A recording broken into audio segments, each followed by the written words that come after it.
Antoine, je fais Londres Paris cette année. Et donc j'ai choisi avec trois de mes camarades de soutenir le Secours populaire. Et donc on accueille aujourd'hui Marc Castille du Secours populaire. Quelle est un peu la mission du Secours populaire? La mission, elle est très simple, c'est venir en aide aux personnes en difficulté économique ou victimes de catastrophes naturelles, de guerres, en France et dans le monde. Bien entendu, beaucoup de ces missions se font en France, environ 85%, parce que c'est là où se trouvent les bénévoles, 80 000 sur toute la France, et beaucoup d'aide alimentaire, mais qui est une porte d'entrée pour nous.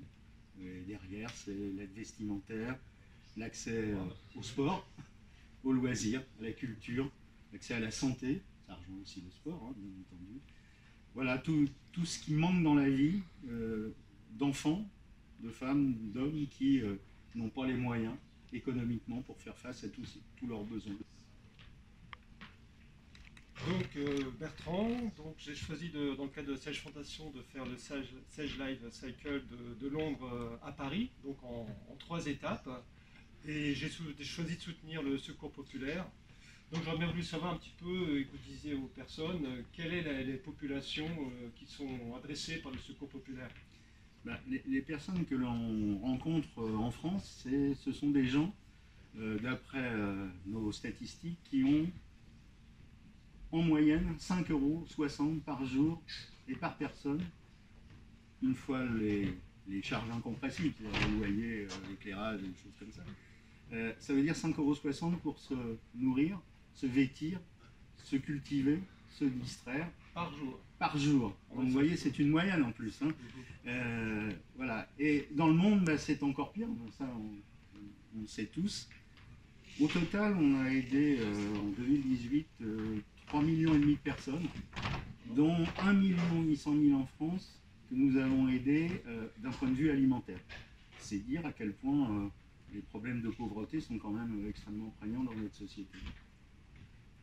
Donc plus de la moitié de vos actions sont pour la population française. Oh, même, je vous ai dit tout à l'heure, 85% à peu près, parce que c'est là où l'accès évidemment aux populations est plus facile et c'est là où les bénévoles exercent leur activité.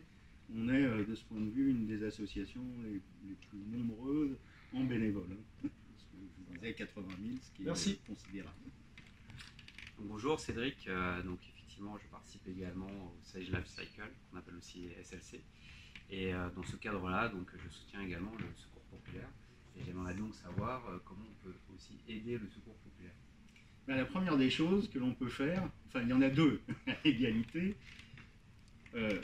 Il y en a une, c'est être bénévole, et là vous allez l'être en roulant, vous allez mettre votre passion, votre plaisir au service de la solidarité, et c'est tout à fait comme ça qu'on conçoit les choses.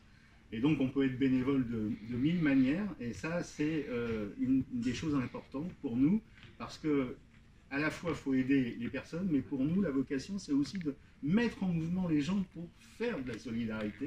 Et ça développe des qualités humaines, d'altruisme, avec toutes les valeurs positives qui vont avec.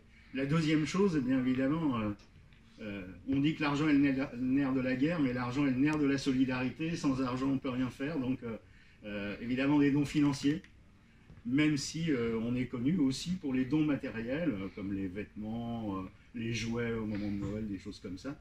Mais comme on a au cœur la dignité des personnes, par exemple les jouets, on demande toujours des jouets neufs.